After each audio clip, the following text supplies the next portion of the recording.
legislature's back in session. I want to thank everybody for their patience. We had some audio problems earlier, and we're now back on the record. And Senator Add, I believe the next bill on the agenda is yours. You're recognized. Thank you, Mr. Speaker. Mr. Speaker, I'll move to place Bill 106-34 COR as amended. Or maybe we should accept it first. Accept. Already? Okay, I'm just going to walk this through. I move to accept Bill number 106-34 COR as amended by the Committee on Environment, Land, Agriculture, and Procurement Reform. On the motion to accept, any objection? Hearing none. I move to then place Bill 106-34 as amended in the third reading file, and I'd like to discuss it. On the motion to place on third, any objection? You're recognized, Senator. Thank you, Mr. Speaker. Yesterday we handed out a aerial map of the West Teason area to kind of give everybody an orientation of where is this property that we're looking at to rezone in mass through the instrument of Bill 106-34. And so everybody should have a copy of that. And that aerial graph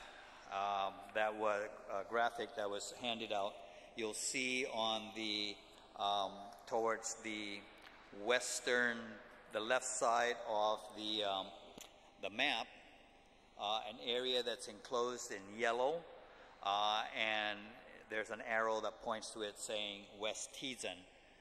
That is the area that was formerly, for the last 70 years, 50 years, I think about over 50 years since the military had it, was used as the officers' housing area. Off to the right, you'll see there, of course, the runway for the airport, and to the south of the runway is another area that's enclosed in yellow, and that's South Teason. So hopefully everybody is oriented as to the area that we're talking about. So what Bill 106 proposes to do is basically, when West Teason was returned, all lands that were returned by the military came back, and they automatically assumed the zoning designation of agriculture. Now, with agriculture, of course, the use of the land is very limited. It can be used for single-family dwellings. You could build duplexes on it. You could even have cockpits on there. Those are permitted uses. But primarily for agriculture. What Bill 106 wants to do, proposes to do, is to then rezone that West Teason area up to R2.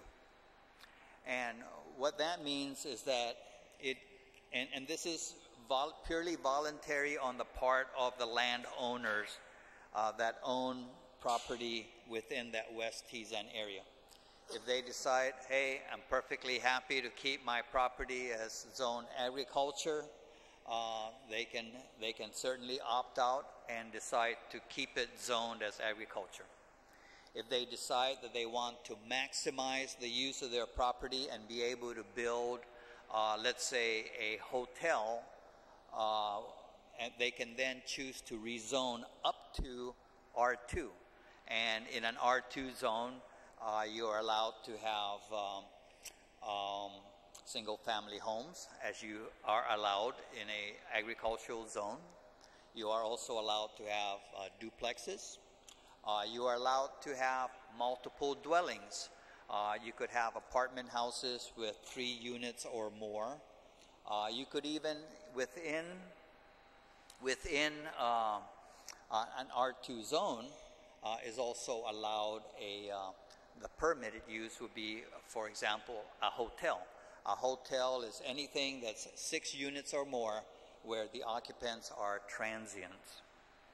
And so by then allowing this option to legislatively, to take advantage of the legislative rezoning, then certainly the landowners can maximize the use of their properties. Again, it's purely voluntary on the part of the landowners. Now, in Section 2 of the bill, it delineates what are the lot numbers that this rezoning will apply to. And of course, having received the legislative zoning consideration report, there was information that was provided in there which the bill took into account. For example, on page 2, line 22, the lot designation 2066-REM is what was put in there at the recommendation of the Department of Land Management, because the lot number 2066-REM is the lots that fall within the earlier designation that was put in there. Some of those lots actually fall out of the yellow enclosed area, and subdivisions of these lots. So, so Section 2 clearly identifies what lots will be eligible for this legislative rezoning. On page 3, paragraph C, there again it clearly spells out that the landowners have up to 180 days to step up and say, yes, by written affirmation, yes, I want my land to be rezoned up to R2 or R2 or just R1. And probably, you know, the reason why a lot owner may choose to rezone just up to R1 is because maybe at this time their plans, their vision is probably just to build single-family dwellings. They have no plans to build a hotel or apartment houses, and so they may just want to keep it at that. And so they have to step forward and say, I want it rezoned R2, or I want my property rezoned R1. Now, of course, if they do not, if they choose in paragraph D, line 10, if they choose not to take advantage of the rezoning, then that's certainly their option. And all it means is that when they do decide later to want to rezone to a higher designation, then they have to go through that process of going through the Land Use Commission, hiring a land agent to put their packages together and all that, and then take a number and stand in line at the Guam Land Use Commission for that processing. After that, of course, the Department of Land Management has a lot of administrative processing that they need to do, such as updating the master zoning map, etc. There is a fee on page 4. There is a fee on line 6 there that will be assessed to each lot owner, a fee of $1,280. Where did that come from? It's an estimate, and the Department of Land Management believes that that is a reasonable amount to defray the costs that are related with respect to this rezoning and all that. And that money will go back, will be deposited into the Land Management Survey Revolving Fund. Now, the bill also recognizes the fact that some of these properties may still be in probate. And so until the probate is completed, that kind of decision may not be possible to be made at this point. So the bill basically gives them 180 days.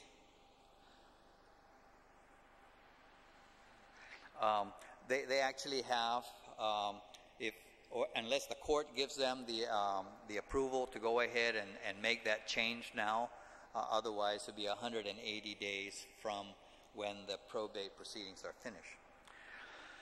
On Section 3, the land zoning consideration report is required, and I believe yesterday we did receive the land zoning consideration report for bill number 106-34. I believe a copy of that has been circulated to everyone. The agricultural impact statement on section 4. We finally, with follow-ups to Department of Agriculture, they called this morning and they said the agricultural impact report is ready to be picked up, and so we asked them, please email it down to the office, and we should be getting that shortly. But there is an agricultural impact statement that's available. So with that, Mr. Speaker, I do have one amendment that I would like to make, and because in the land zoning consideration report, they listed in there lots which are subdivisions of lots within this enclosed area. And so in section 2, line 23 on page 2, I would like to make an amendment there to add language just to make sure that there's no misinterpretation, such that then at the end of line 23 on page 2, I would like to add in the phrase, line 23 reads, subdivisions of these lots, comma, or as determined by the Department of Land Management to be within the boundaries of Lot Naval Air Station, Agania 13 Officers Housing. I have a copy of that. We can go ahead and pass it out. But what that amendment does is it just provides that additional assurance that land management will in fact determine whether, because there are some lots where part of it is within the yellow boundary, but when it's subdivided, the subdivided lots actually fall outside of that. And so those lots that fall outside of the boundary are not included. And so that's why this amendment will be important. So I don't believe it's been passed out. We could pause, but I don't think the members have received a copy of it. So if we could take just a 1-minute recess, we can have a copy made and then have it sent out. All right. We're in short recess.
You're recognized, Senator Adda. Thank you, Mr. Speaker. So the amendment has been passed out to amend line 23 of page 2 of the bill, and at the end of line 23, line 23 will now read then, subdivisions of these lots or as determined by the Department of Land Management to be within the boundaries of Lot Naval Air Station Agana 13, parentheses, officers' housing. With a comma after lots, everybody. Sorry? A comma after lots. Correct. Okay? Yes. On the Adda amendment, any senator wish to be heard? Any senator wish to be heard on the Adda amendment?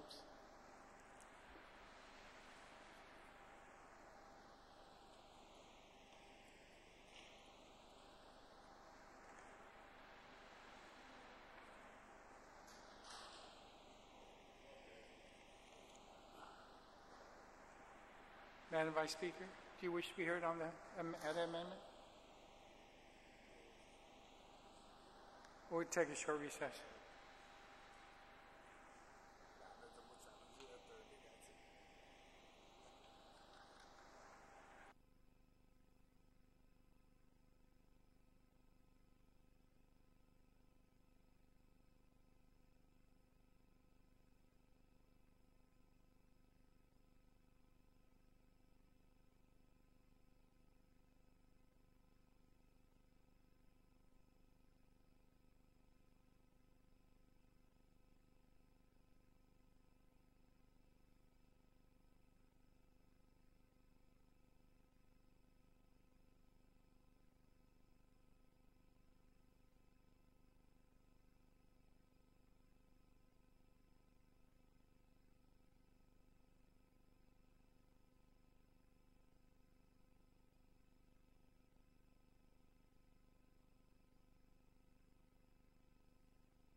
Legislature's back in session. Any senator wish to be heard on the main motion? On the amendment proffered by Senator Ada to Bill 106. On the amendment, anyone wish to be heard? Any objection to the amendment? Any objection? On the main motion, Senator Ada, you still have the floor. Thank you, Mr. Speaker. Mr. Speaker, during that brief recess, I think a very valid question was asked about, well, why is it that just that area that is designated as West Teason and bounded by the yellow boundary, why is it that we're just zoning just that piece of Teason? Why not if you recall, when you drive along towards the airport, the former civilian houses, the two-story ones, why are we not rezoning that? Quite frankly, because that is not what Bill 106 has done its research on for purposes of rezoning. I think probably the best way to answer the question is that the rezoning proposal that's being made is being limited to the old officers' housing, and it was in response to the transfer, the deed, when the military transferred this property, the old officers' housing, when it transferred it to the government of Guam, and with the understanding that for the last 50 years it's been used as a housing area, and the government of Guam agreed to accept the property back and to continue using it for housing subdivision. And so Bill 106 just kind of closes the loop on that and says we would like to make the option available to the landowners to rezone that property up to R2. There's nothing that says that, later down the way we can't take a look at rezoning other areas that are being used for residential, but that's not what is being discussed today. So with that, I ask my colleagues to favorably consider Bill 106, which would allow the landowners who have finally gotten their properties back to be able to take advantage of this legislative rezoning so they can maximize the use of their properties. Thank you. Thank you. On the main motion, any senator wish to be heard on the main motion? Senator Torres. Anybody else? Senator Torres, you're recognized. Thank you, Mr. Speaker. Mr. Speaker, I rise in full support of Bill 106-34, and I commend the author for finding a way to facilitate the development of this property. I think one of the main challenges that we have on this island when we're dealing with properties that are returned to the original landowners is that at that point there are usually so many heirs involved in the picture, and there are so many heirs that are dispersed throughout different parts of the United States. And sometimes the ability of either a new landowner or a landowner that's part of an estate to move forward with either reconciling, what to do with the property or to make best use of the property for the benefit of the family is hindered by zoning issues. And what this bill does is it really facilitates the process for those families. So I rise in full support. I understand the property is primarily a housing area, and so having it go from agriculture to a multi-dwelling zone, R2, is very appropriate. Many of the opportunities also exist for some of those landowners perhaps to seek at a later time a commercial zoning to further maximize the use. But I think at the very least what this bill does is it facilitates a lot of property owners on Guam who just want to finally make best use of the property as contemplated by the master plan for the area, and to do it in a way that if they choose to move forward, the avenue is there. For those that really aren't in the position to, there's no harm to them with this bill. So I rise in full support. I think that it's a good measure to help people in pursuit of development, further development, but mostly to just come to grips with what to do with the property and how to best move forward with it. Sizus Maasi. Thank you, Senator. Senator Snodgrass. Thank you, Mr. Speaker. I rise in support of the bill. I only have one question, and that is on page 2, line 1 to 3. Just wanted to make sure that if any of the landowners, if the bill passes, does intend to make it a hotel, it doesn't violate the deed when the United States government gave the property where it says it'd be used for housing subdivision. A hotel is not a subdivision. I just want to make sure that was clear. Was that for the sponsor, too? Or you're just stating for the record? Senator Adler, do you wish to address that concern of Senator Snodgrass?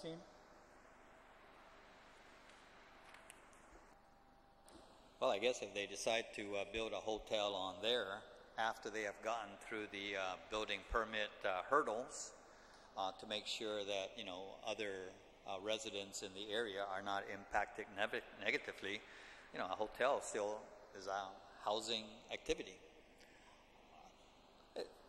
In the flight zone. There's nothing that indicates, at least in the research that we've done, that, you know, building a hotel there would be contrary to really what was the basic intent of that area. Thank you. Is that satisfactory? Okay. Any other senator wish to be heard? Any other senator wish to be heard? On the main motion, Senator, Madam Vice Speaker, you wish to speak?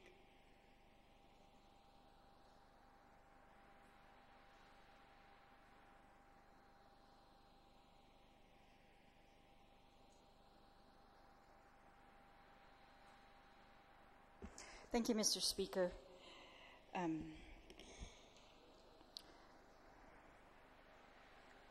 This bill, I am in favor of this bill. It's our hope that this bill is going to help these original landowners who have been prevented from use of their property for many, many years to finally use this property and to particularly for residential areas or multiple residential units. My only concern with this bill is that we're making a huge exception to the way that we rezone land.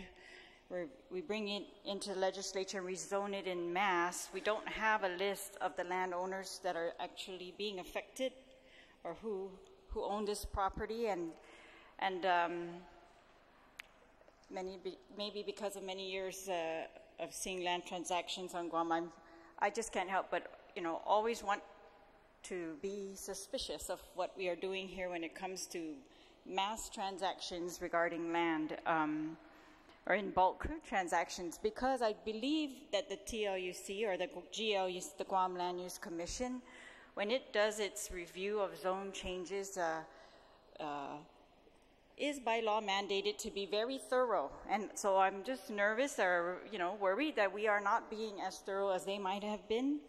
I know for a fact that they are required when they are going to consider land zone changes to, you know, get input from the municipal planning councils, have hearings by the municipal planning councils. They are supposed to get input from the Development Review Committee, which consists of the various agencies of the government of Guam that are responsible for regulating, for enforcement of all our seashore regulations, our planning regulations, and including, you know, DPW's permit section, EPA, Parks and Rec for historic properties, DPW, PUAG is now Guam Water Works, the Bureau of Planning, Department of Ag, Department of Commerce, the Fire Department, Public Health. In review of land zoning changes or applications for variances, I've always found that the input from these agencies is very helpful. Sometimes they point out things that no one knew about that property or no one knew would be involved.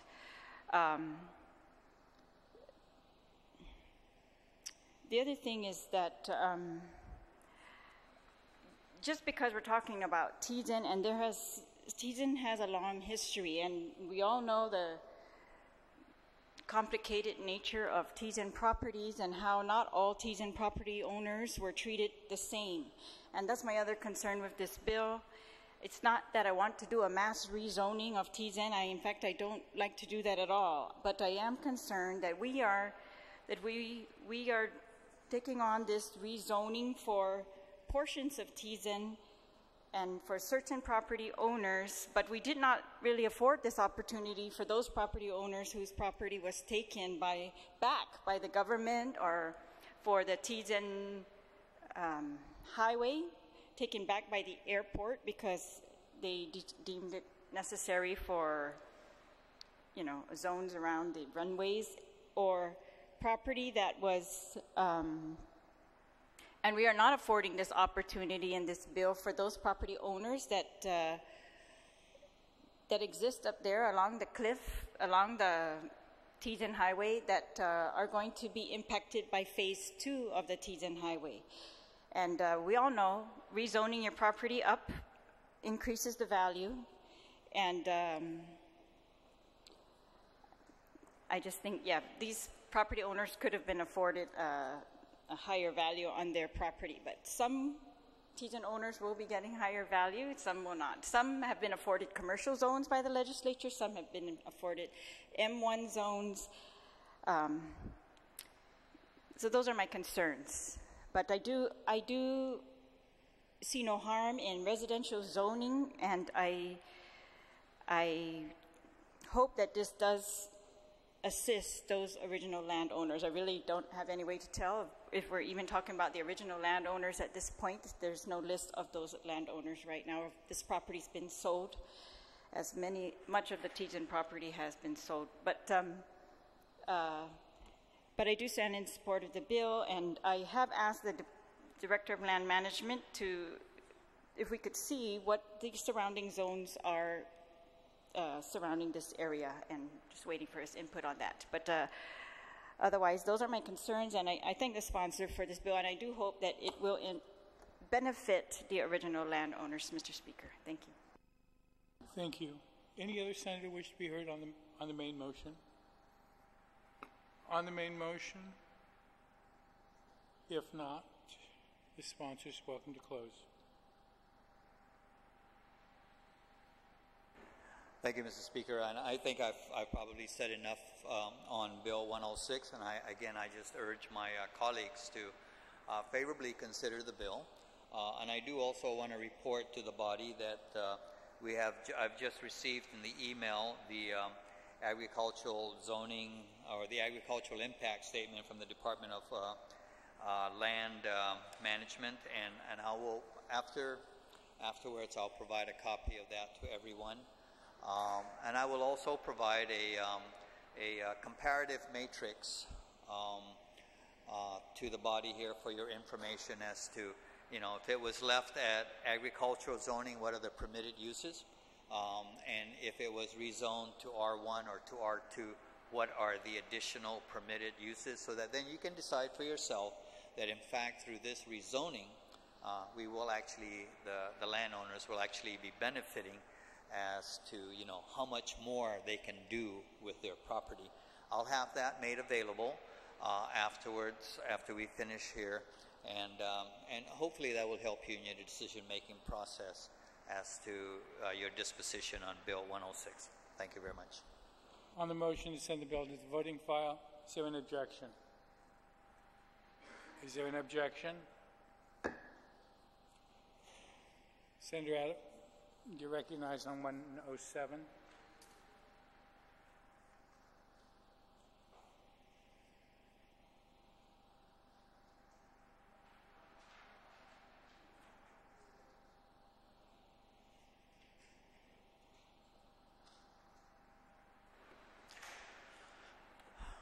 Thank you, Mr. Speaker. I move to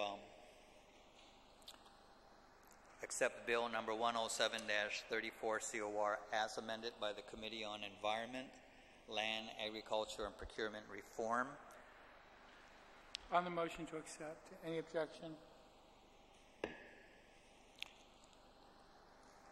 I move to place Bill 107-34 COR into the third reading file, and I would like to discuss it. On the motion to place, any objection? You're recognized. Thank you.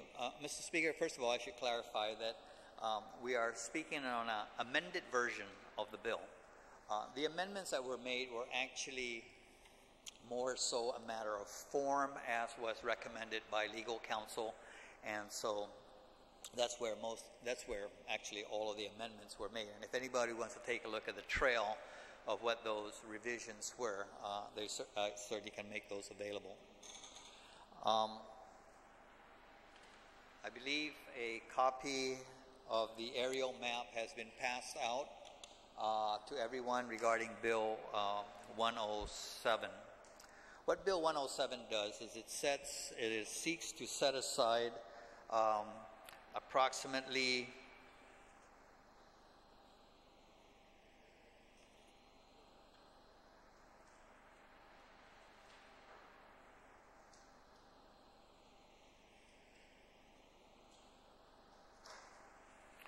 I believe it's approximately 4 acres of land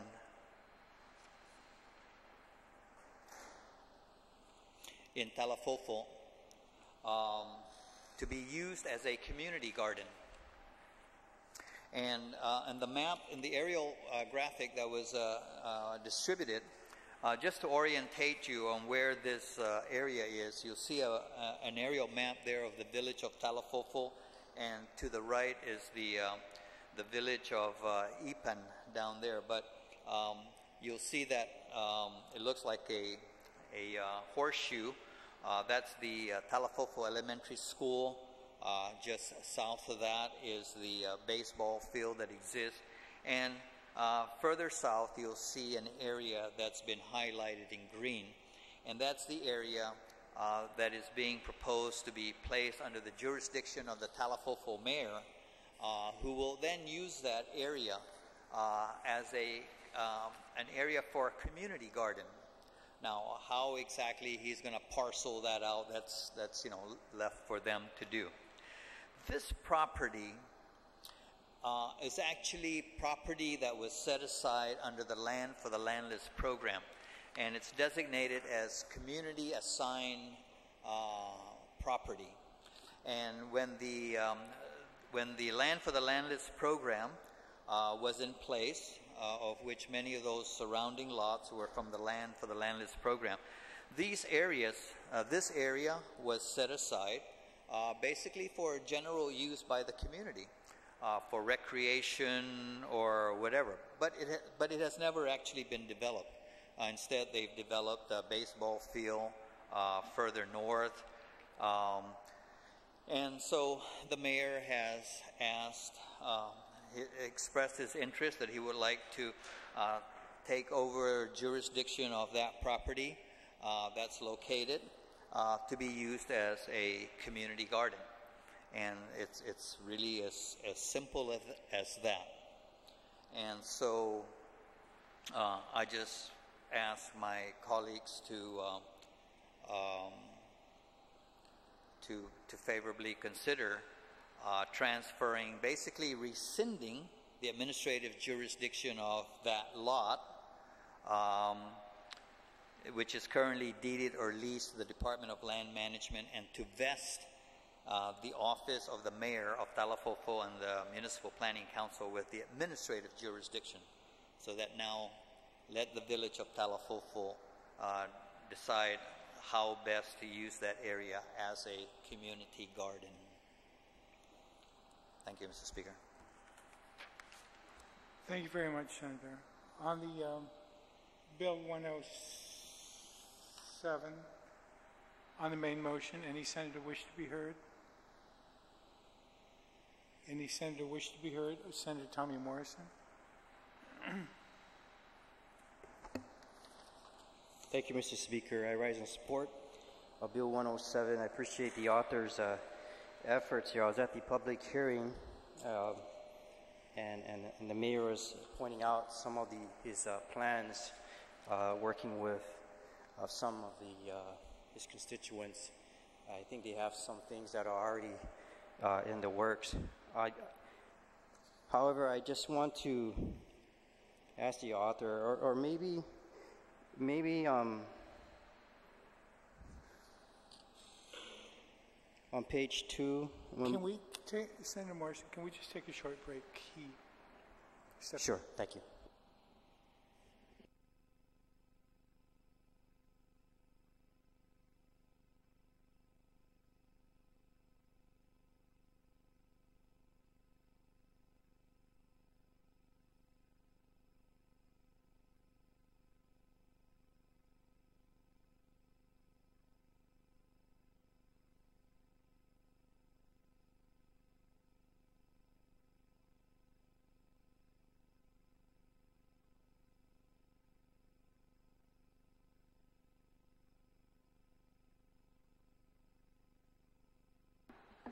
We're back on. Senator Morrison, you had a question for the sponsor? Actually, Mr. Speaker, I'm not sure if I appreciate what the author is trying to do on page 2, line 19. You know, and I recall when we were working to transfer some other jurisdictions or some other facilities to the mayors. I recall this same type of provision here. If there was no activity within a certain time frame, that it would revert back to the Chamorro Land Trust. But I don't recall giving a specific time frame like 3 years, and I'm not sure if the mayor is prepared or the community is prepared with 3 years. I think it's enough time, but what would define a functioning community garden if they're challenged at one point within the 3 years? Would this automatically? Well, the language basically says shall revert.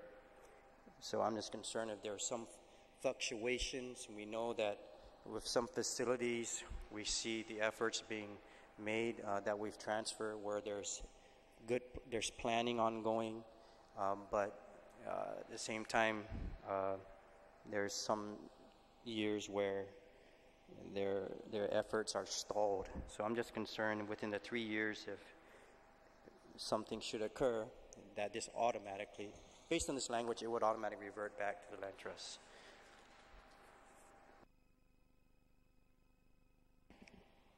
Thank you. Any other senator wish to be heard on the main motion? On the main motion, Vice Speaker, and then Senator Espaldon.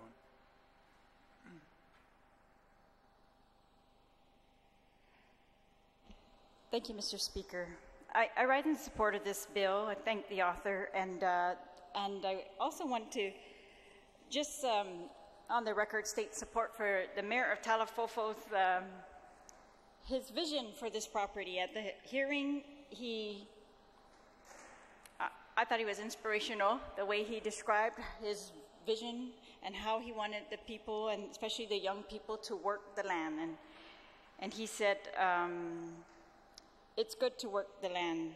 Pretty soon there will be no food stamp and Section 8. We need to have people plant food and generate revenues for their families. And he talked about other rules that he would put on the property, first come, first serve, and that this is a property on the cliff line. But I very much appreciate the mayor's intentions, and we wish him the best. And he said he is working with GWA to get water to this property, so I also hope that that is being facilitated. The Department of Land Management had indicated in their testimony that they were concerned that they did not want the topography of the land changed because that might create flooding for surrounding areas, but the mayor assured us that he had all of that under control and that there were sufficient ponding basins in the surrounding areas. So I just want to rise in support of the bill and rise in support of the mayor of Talafofo for this endeavor. Thank you very much, Madam Vice Speaker. Senator Espaldon. Thank you, Mr. Speaker. I definitely rise in support of the intent of this bill, although I do have a question. In the opening statements of the author of this bill, he referred to the lot being 4 acres. On page 1, under the legislative findings and intent, we basically are looking at 5,000 some square meters, 1.3 acres. So I think we just need to make a clarification. What is it? And so if I'd like to ask the author to yield to answer that question, because on paper, in black and white, it states 1.3 acres as opposed to the stated 4 acres. Senator Ada. Yes, Mr. Chairman, and I have my staff verifying that information. First of all, I think the 4 acres was, if you take a look at the entire shaded area, that's 4 acres. That's a 4-acre lot there. But as you can see from the illustration that was provided, there was some assignments that were made to that property. And so you subtract that from the 4 acres. And then in this area, I believe there was a depression that would not be suitable for your community garden activities.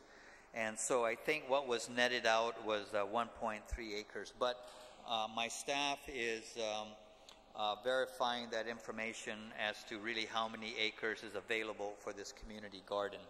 But the bill is very clear that what's going to be given to the jurisdiction of the Talafofo mayor are those areas that have not been the bill intends to recognize and sanction pre-existing residential deeds and leases on those portions of the lot, and so we're not going to throw anybody out. But we're verifying the area. Satisfactory. Well, I appreciate that, but again, I guess we're not clear as to really what the total size is what it comes down to. And I just want to state, because it's in black and white, that the area that's going to be transferred to the Talafofo mayor's jurisdiction would be only 1.31 acres. And I just want to make note of that. Not that I'm against it, because I really believe, and I think through many terms, we've heard different senators and even senatorial candidates talk about the importance of reviving the agricultural industry and making it more prominent in terms of as part of our economy. I think this is a great first step. When I used to farm in Hawaii, one of the concepts that they had back there were agricultural parks. This seems to be almost in the same vein in terms of creating an agricultural park in which you could actually get residents of the village to perhaps farm a very small portion. If even it's only a 10 by 20 piece, there's a lot of different produce that you could grow on a small piece. It's a very good educational tool for the younger folks as well. It's a good place for even the Manamco to go and spend their days tending to their crops. So I definitely am in support of this. What is just not clear to me is exactly how big it's going to be. But I'm in favor.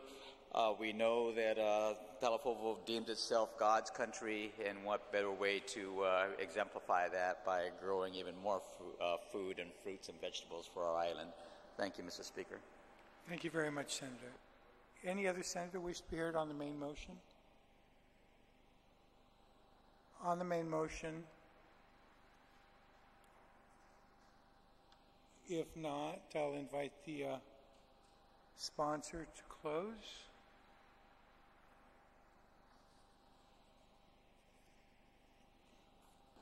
Thank you, Mr. Speaker. And I I certainly appreciate the comments that were made. I do want to just briefly discuss about the concern that was raised about the reversionary clause that is in this bill, which basically says that if, the property is not developed into a functioning community garden within 3 years, that this administrative jurisdiction shall expire and the property shall revert to the Chamorro Land Trust Commission lands inventory. And basically with that reversionary clause, what it does is it takes this piece of property off of dead center. So that property has been set aside for the last, 20 years? I guess that's when the Land for the Landless program ended. Nothing has happened with it.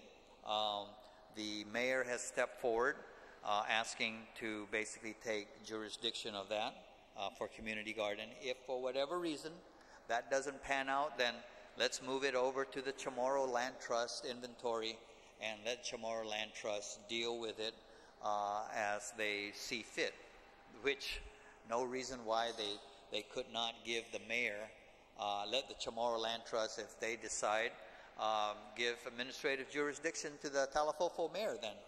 But we're just trying to move this thing off a dead center because it's been sitting there, laying there, doing nothing, and hopefully this will get it off a dead center. Otherwise, I think the mayor's vision certainly is very good, and I would ask my colleagues to favorably consider the bill. Thank you.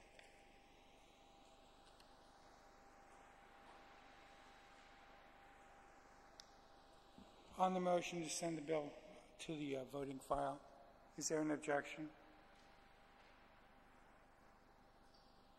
On the motion to send the bill to the voting file. Senator Addy, I think you still have the floor in the next bill.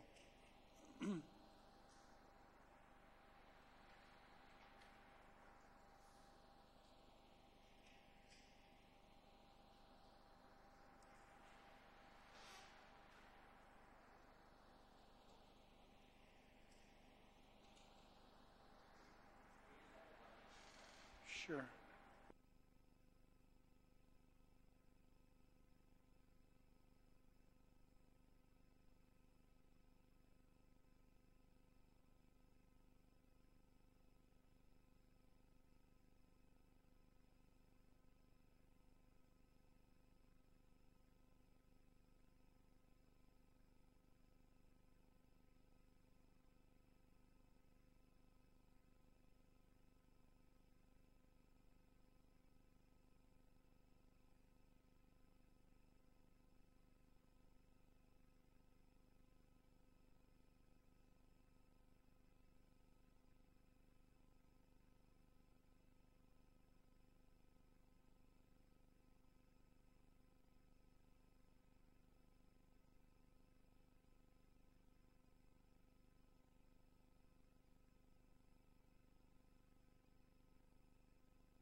Senator Lee, we're on your bill 117.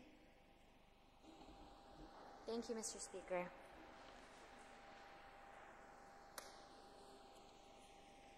Buenas and Hafa colleagues. I move to place bill number 117-34 COR as amended by the Committee on Innovation and Economic Workforce and Youth Development to the third reading file with the opportunity to speak on it. On that motion, any objection? You're recognized. Thank you, Mr. Speaker. As a sponsor of this measure, I'd like to begin with a few remarks. Before accepting a job, most of us will weigh what kinds of benefits it offers. Most of us will think about what kind of health care it will provide for our families, how many paid vacation days we might get, what's the sick leave policy. One thing many of us won't consider, however, is if this place of employment will allow time off in the case of the death of a family member.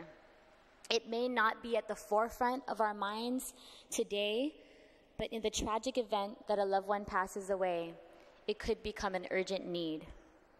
Without job-protected bereavement leave, employees may be forced to return back to work days after the death of a family member or face repercussions. Employees shouldn't have to choose between keeping their jobs and mourning their loved ones. A death in the family can cause significant strain on one's personal and professional life. Not only are many of those who have lost family deeply traumatized and in grief, but they also must deal with a number of logistical burdens like planning the funeral arrangements, accommodating family, taking care of hospital bills, or working on off-island travel and processing paperwork.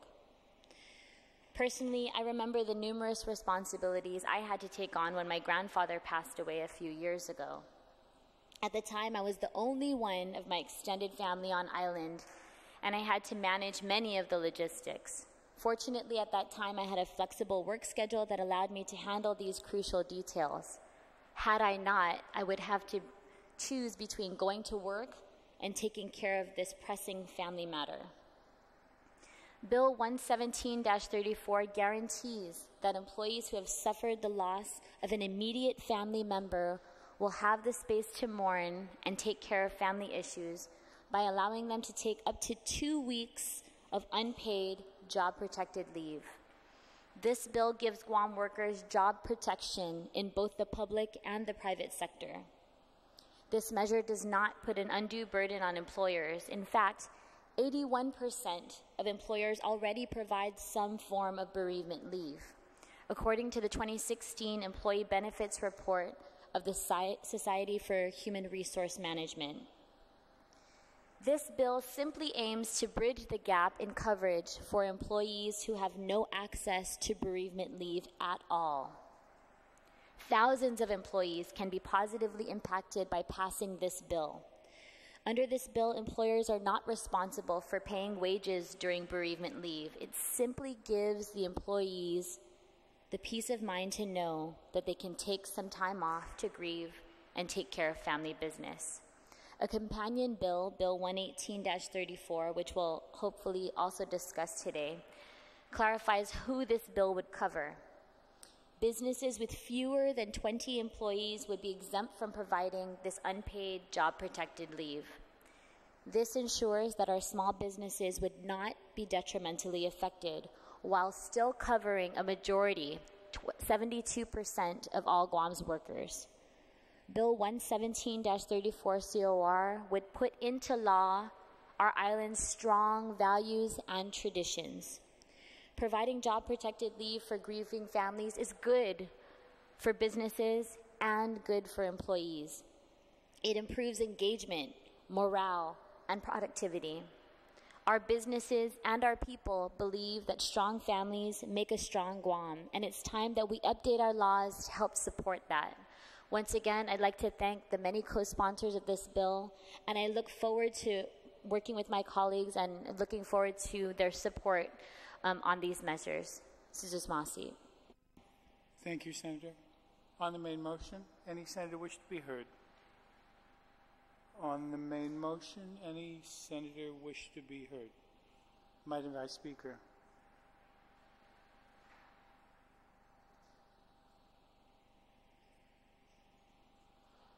Thank you, Mr. Speaker.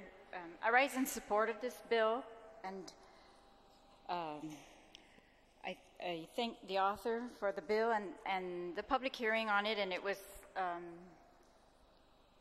I thought, this bill, this does allow for leave, but it includes this leave as part of the total leave taken under the Family Medical Leave Act. And so I don't believe that it would create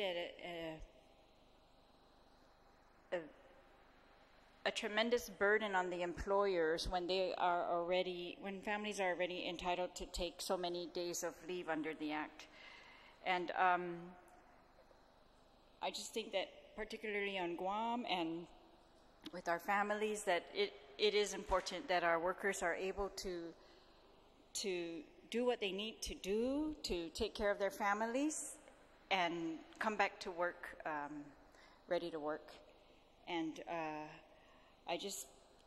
I just know from personal experience and living on Guam for many, many years, I mean, there are many things that families need to do when someone passes away, and this allows our employees to help our families, to take care of their families, and so for that reason, Mr. Speaker, I support the bill. I think I agree with one of the attorneys testifying that it's a good balance between business and the individual employee needs. By including it as part of the total leave that can be taken, and again, I support the bill. Thank you, Mr. Speaker. Thank you. Any other senator wish to be heard? Any other senator wish to be heard? If not, then I'll invite the sponsor to close.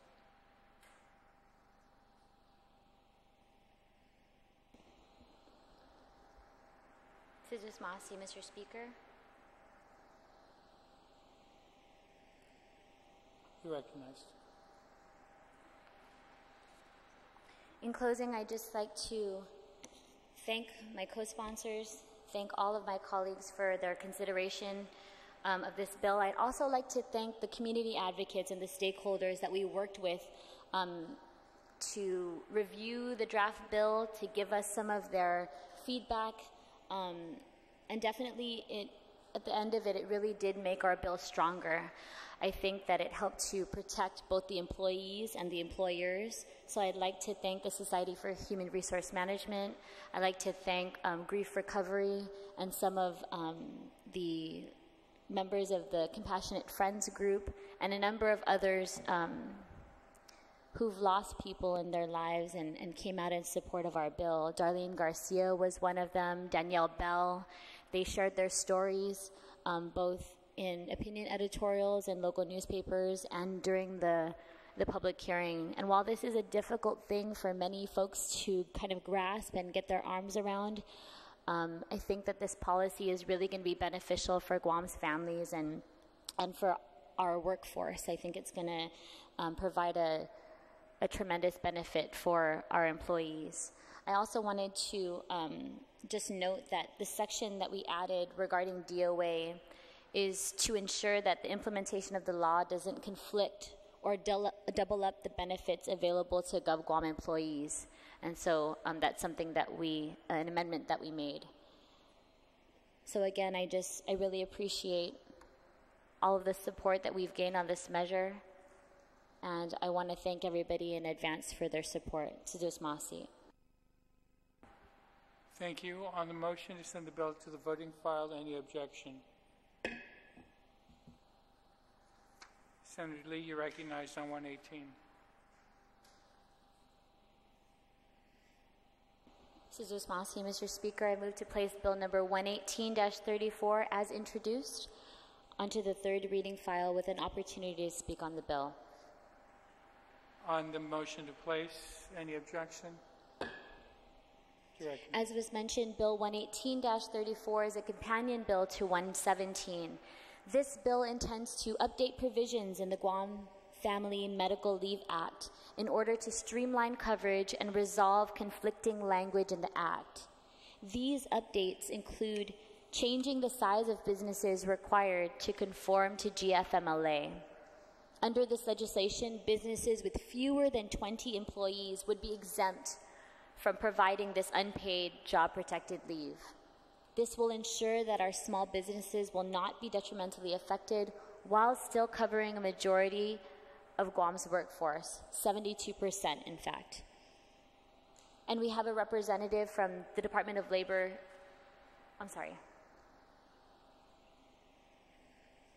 We worked with representatives from the Department of Labor. We also worked with folks from the Society for Human Resource Management and a number of others to introduce this companion bill to 117, and I want to thank my colleagues in advance for their support. Citizens Massey. Thank you very much, Senator. On the main motion, any senator wish to be heard? On the main motion, any senator wish to be heard? Madam Vice Speaker. Thank you, Mr. Speaker. I just had a question of the sponsor with you, and my question is, I'm trying to grasp these statistics, but how many businesses on Guam would be impacted by this increase of threshold?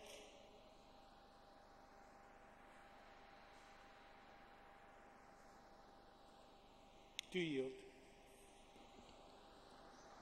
I want to thank my colleague for the question.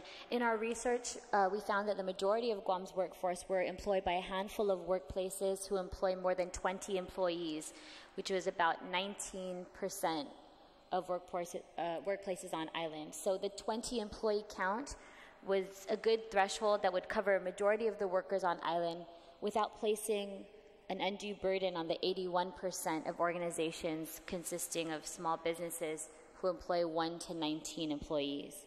Does that answer your question? I can give you an exact number.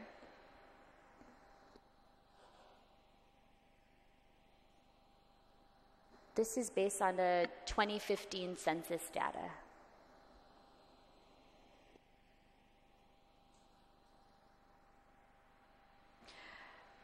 I mean, am I reading this correctly then, that 19% of business establishments employ 20 employees or more? So, okay, and then 81% employ 19 employees or less. And so are we affecting 81% of employers?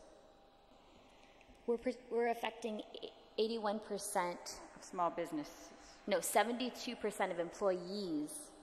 So a majority of the employees would be affected by this. Even though a majority of organizations are small businesses, but they're all small, so a majority of the workforce would be employed by businesses larger than 19 employees.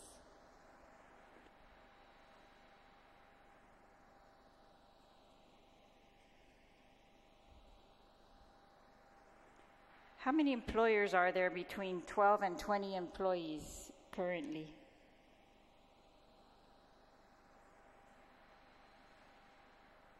I can get back to you on a impact. Yes, on an exact number. Yeah, I guess, Mr. Speaker, I didn't realize this bill would affect 81% of small businesses, 72% of employees, or is it the opposite? One is employers and one is employees. Yes, 81% of small businesses employ 19 employees or less. So this bill would increase these benefits and to 81% of small business. I'm just not sure what is the amount that is changing between 12 employees currently regulated and 20 employees. How many businesses fall in that category? Well, right now, this bill would affect 100% of the employers on Guam because it's not able to be enforced based on the current law. Part of Guam Family Medical Leave Act indicates that it's 12 or more employees is the threshold, and part of it says 25. And so when we met with the Society for Human Resource Management, they said it's really difficult for us to implement this because we're not sure which one it is. So this law just clarifies that and gives them the ability to figure out who would be covered and who would not be covered. Vice Speaker, with regard to your question about the economic census data,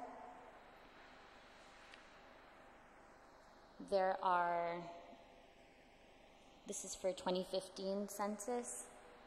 The number of establishments that have no paid employees are 75 establishments. 1 to 4 employees is 1,122. 5 to 9 employees is 756. And 10 to 19 employees would be 556 employees. Establishments. So about 2,000 or so establishments make up the 1 to 19 employee number. All right. Thank you, Mr. Speaker. Thank you, Madam Chair. On the main motion, anybody wish to be heard? I see some quizzical looks out there. Senator Torres.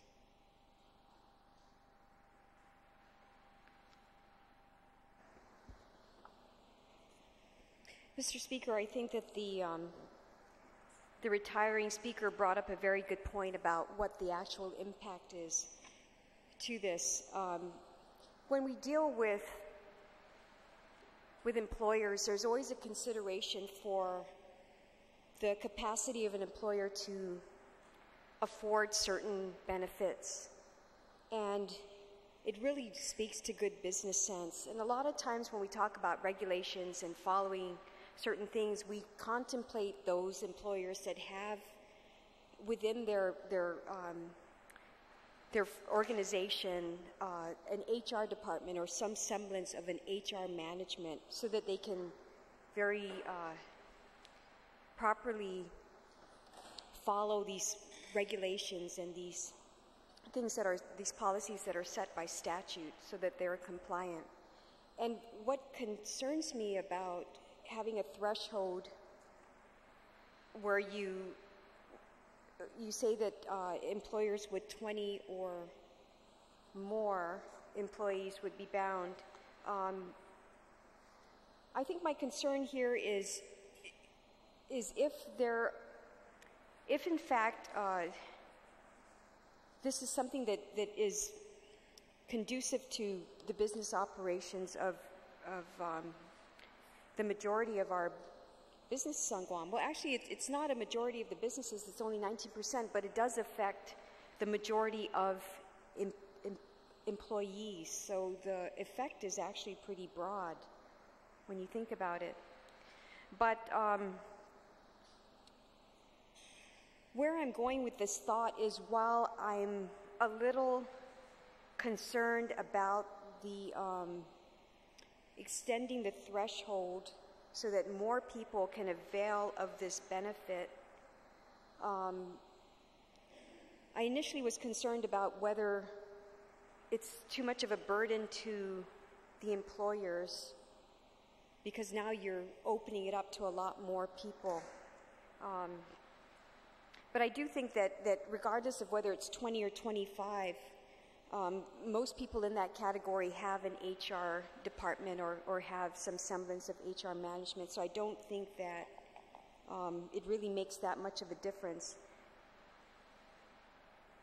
And I would, therefore, be inclined to support such a measure, because when we're dealing with Family Medical Leave Acts, we're not dealing with a circumstance that is ordinary. It is probably more extraordinary than it is ordinary. And we do need to have more consideration to people when they are in a time of need and do need to avail themselves of leave and to have certain protections in place. So I do support this measure. I don't think, although it now expands the benefit to a lot more people, I don't think that it is unnecessary. It is a burden necessarily to businesses who have to manage it, because going from 25 to 20 is not, generally those businesses are already set up to handle these sorts of things and the management of this type of policy. So I would be in favor of it. Thank you. Thank you very much. Any other senator wish to be heard? Any other senator wish to be heard on the main motion? If not, Senator Esteves.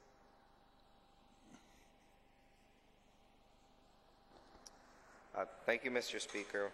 I do stand with the question to the author. So I'm just trying to understand, and with some of what the retiring speakers were saying.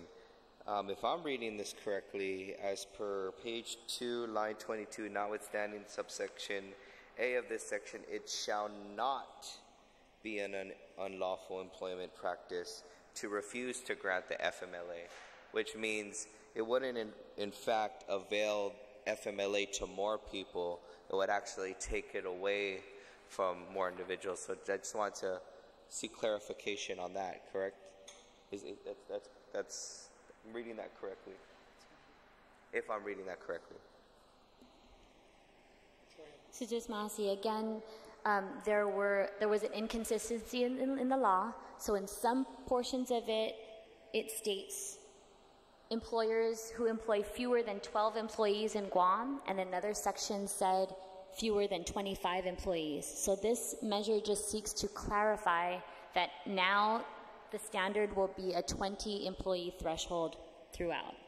So there's no, I mean, as it stands, 100% of the employers could not be following this law because they're, I mean, if it was challenged in court, they could just cite that, oh, here it says 12, here it says 20, I have, or 25, I have 22 employees, so I'm not covered under this law, and it's not clear.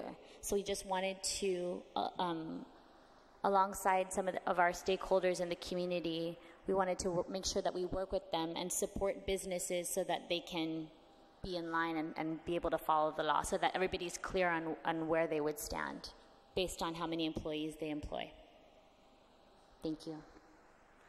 Thank you, Mr. Speaker. With that being said, and with the intent of this legislation, I do stand in support of what it intends to do, and I ask my colleagues to do the same. As a small business owner myself, it is difficult that in some situations, even with 20 employees, some may be part-time wage earners. Some may have an HR department, or for the really small business, it's industry specific. You might not have a dedicated person or somebody trained necessarily to do it, to manage this, but seeking to establish that clarification so that it can be tracked by everyone, I think is important. And again, I stand in support for the intent of this legislation, and I look forward to supporting it. Thank you. Thank you. Any other senator wish to be heard? If not, I will ask the sponsor to close. On the motion to send the bill to the voting file, any objection? Thank you very much. Senator Abbott, you're recognized. And thank you for allowing me to take it out of order. Thank you, Mr. Speaker. Mr. Speaker, I move to accept Bill number 115-34 COR as amended by the Committee on Environment, Land, Agriculture, and Procurement Reform. On that motion, any objection? Thank you. And Mr. Speaker, I move to place Bill number 115-34 COR as amended into the third reading file, and I'd like to briefly discuss it. Hearing no objection, you recognized. Thank you. Mr. Speaker, I've handed out again an aerial map here of the lot that is being discussed here in Bill 115. Bill 115 proposes to basically grant administrative jurisdiction of lot R23 Block 5B in the municipality of Umatec to the mayor of Umatec and the Municipal Planning Council. And basically this area, if you take a look, where the shaded area is, that is an 8.5-acre piece of property. And that is off as you're going into just before you go down the hill into the village of Umatec. It's off to the right, and to your left you would find I believe it's the La Lajita, the Veterans Park there. But basically what this is, again, this is an area, an 8.5-acre piece of area that was set aside for a baseball field right in the midst of a large land for the landless tract of property there. And so that property was, it's got infrastructure going into there. And the mayor has basically asked, if he could take administrative jurisdiction of that property. But they're not quite sure at this point what it is that they want to do with that, whether to continue it as a baseball field, to possibly maybe, if by getting administrative jurisdiction of property, possibly receive some funds from GURA, possibly to build a basketball gym, so there's many possible uses that they could put on this property here. Just not quite sure. So recognizing that, the bill basically in section 2 stipulates that the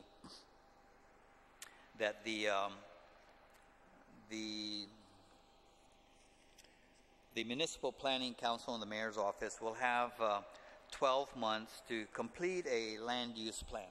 You know, what are you going to use that 8 acres for? And basically, once they've completed that land use plan, to share that information, then adopt it, and to share it with the Mayor's Council and the Southern Development Master Plan Task Force, the BBM, the Bureau of Statistics and Plans, and a copy to the legislature in Magalai.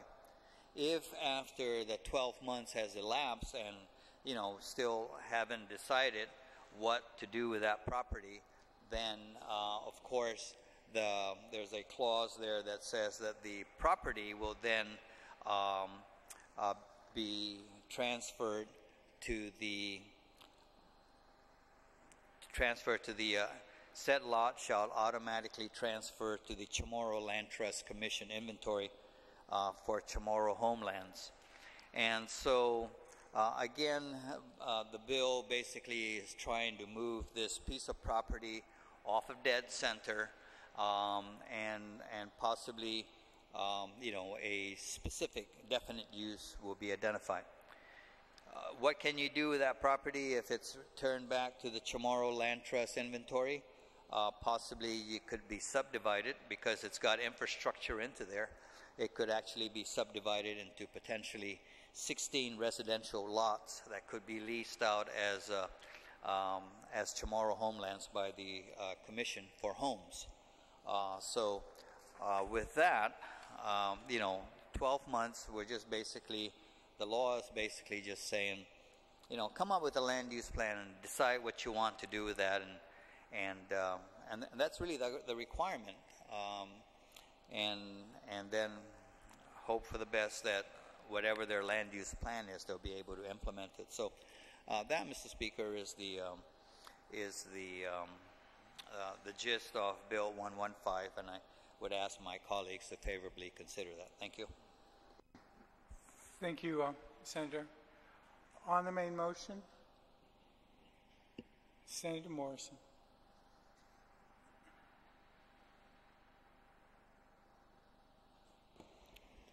Thank you, Mr. Speaker, for the opportunity to comment in support of Bill 115. I know this property very well. I spent practically my entire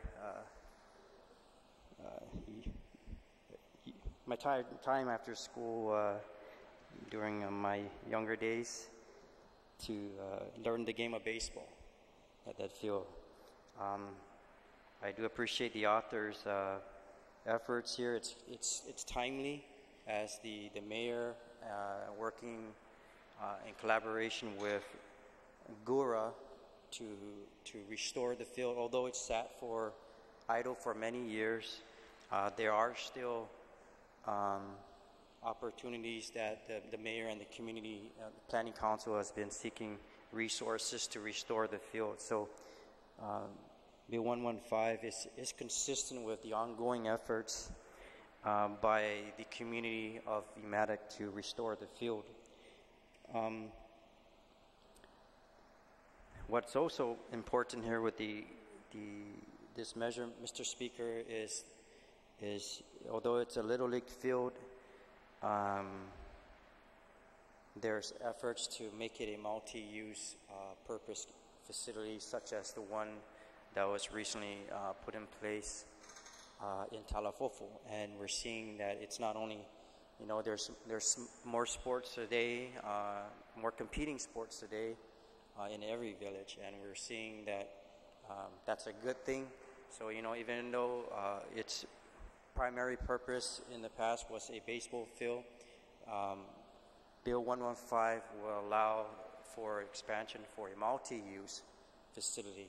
And the model is right there, clear in front of us in Talafofo, that how that could work if you give a little bit more opportunity to expand.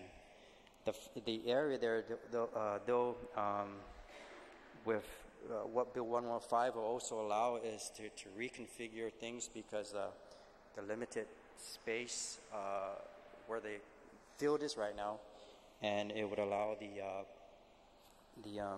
to use more of a more proper field area, because if you know the area, a lot of it is kind of wetlands, or where the water drains to, it drains right primarily into the middle of the field. So it would allow for a reconfiguration, expanding the dimensions of the property and maximizing its use, not only for the community of Umatic, but the adjacent villages, Malesso, Agate, and other communities that used to use the field at one point. So I also want to point out, Mr. Speaker, again, as our previous efforts in the past to move the Southern Development Master Plan forward, and the author ensuring that the community within 12 months provides a land use plan that would be incorporated into the master plan is very important as we move forward in how we develop these lands down south. But it is consistent with the use, what 115 is and what the ongoing efforts. And I think once this is put in place, it's timely, it's interesting. I never discussed with the author of exactly what was already transpiring, and to get this field, the community field up and running, and the kids on the field playing, and to see this effort, because we were working with a limited space, to see how we can move the field around so we can maximize its use. This is very timely, and I wish to thank the author again for these efforts, not only in Talafo'ofo'o and other jurisdictions, but certainly we need to get these types of facilities restored and look at what models are in place that we can turn them into multi-uses, understanding there's a lot of competing interests out there. So thank you, Mr. Speaker. Thank you, Senator. Any other senator wish to be heard on the motion? Main motion? On the main motion, Madam Vice Speaker. Thank you very much, Mr. Speaker. I support the intent of this bill and the efforts of Umatic Mayor and Municipal Planning Council and the residents to expand facilities for their youth and for the residents. I just have concerns, Mr. Speaker, because I wish the Department of Land Management Director was here. It seems to me that this property was reserved for, according to his written testimony, to comply with authorizing land exchanges for property owners whose lands were taken for the Route 2 road expansion.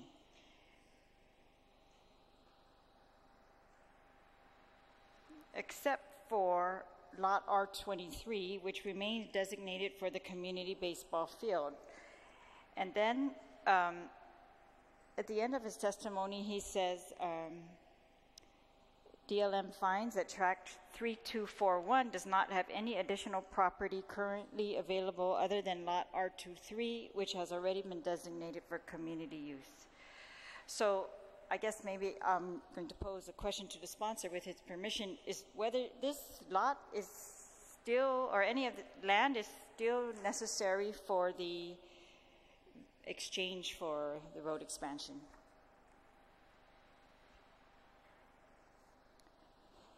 If the sponsor would yield. Sure. Not that I'm aware of. I think what's important here to note is the fact that by giving the Mayor's Council the administrative jurisdiction, then it enables them to go out and seek funding for further development of that piece of property from Gura or from wherever. So that's the important piece here. Insofar as, now, do we want to take that 8 acres there to be able to reserve it for more land exchanges? In our research, we didn't come across the fact, anything to indicate that we want to reserve it for that. I think whatever land exchanges needed to be done was already done years ago, and we have this 8-acre parcel that's left, and that's what the mayor is asking for. Thank you, Mr. Speaker. I'm also noting, if I may again ask the sponsor a couple questions. The mayor was not at the hearing, so we were not able to ask him questions, but is there communication with the Municipal Planning Council in the committee report? I did not see that. Or with the mayor? No, not with the Planning Council itself. However, my staff did sit down with the mayor of Umatic, just as we did with the mayor of Totu, Mongmong Totu Maiti, regarding the West Teason. But it, the mayor is fully aware of this. In fact, he actually expressed his preference for another piece of property, but that belongs to Gura, and that was out of the question. So they are fully aware of this, and he has expressed his interest in this piece of property. Thank you, Mr. Speaker. It just seems apparent to me from reading all the testimony and even the intent of the bill that this lot, that part of this lot, we're talking about 8.5 acres of property here. And part of it was to be used for a baseball field, and I think that has been available for use as a baseball field, but has not been developed as a baseball field. Is that correct? Still working on that.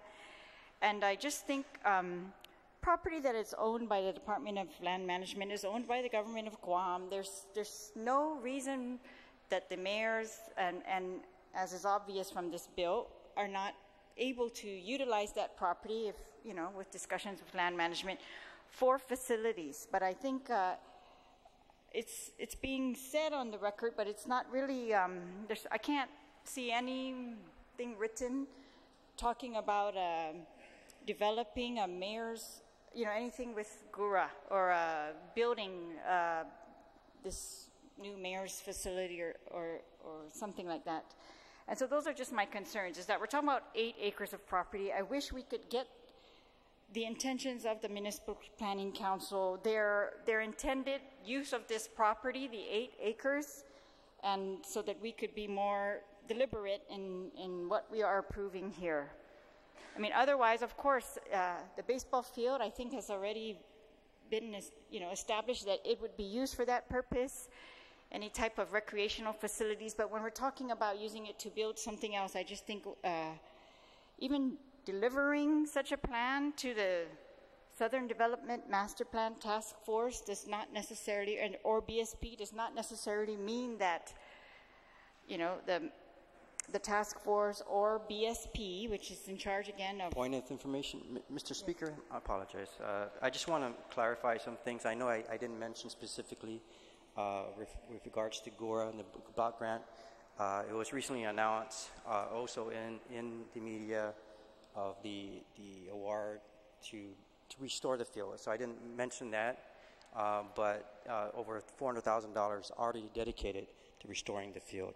And what I was trying to clear up is that the amount of money can go to expanding it to making a multi-use facility, but we were working with limited space, and that's why I believe 115 would open that up and not have or hinder that opportunity to use the field or the space more for a multi-use purpose.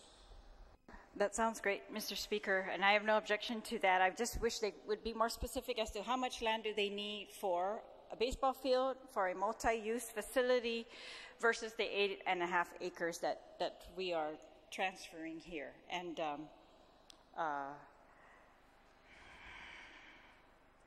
that's my concern, and I wish we had more details that we could be. It's really one of our few roles here in the legislature is the land that belongs to the government of Guam, And again, I would hope that the Department of Land Management, when it comes to recreational facilities, facilitates. And I think that they have facilitated the use of this property despite it being under the jurisdiction of the Department of Land Management for the use of the people of Umatic for these recreational facilities. I guess I just wanted to know if there are other uses that are intended for the rest of the 8.5 acres that I think we should know about those and be deliberate in our transfer of the property. Or if because there, as I was saying, there would be no opportunity, despite delivering the plans to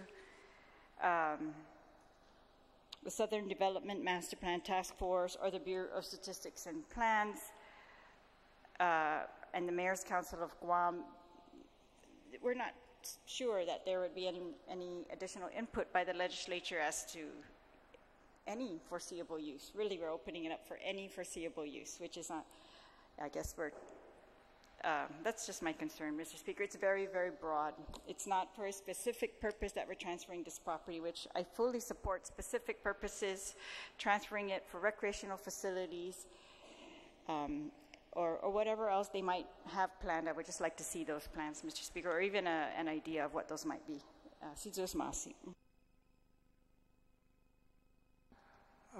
Thank you. Any other senator wish to be heard on the bill? On the main motion? On the main motion? If not, the sponsor is welcome to close. Thank you, Mr. Speaker. I appreciate the discussion. And before I close, I would like to, if there's no objections, to add Senator Tommy Morrison as the co-sponsor to the bill. And with that, I would ask my colleagues to favorably consider Bill 115-34. Thank you. On the co-sponsorship, hearing no objection. On sending the motion, sending the bill down to the voting file, any objection?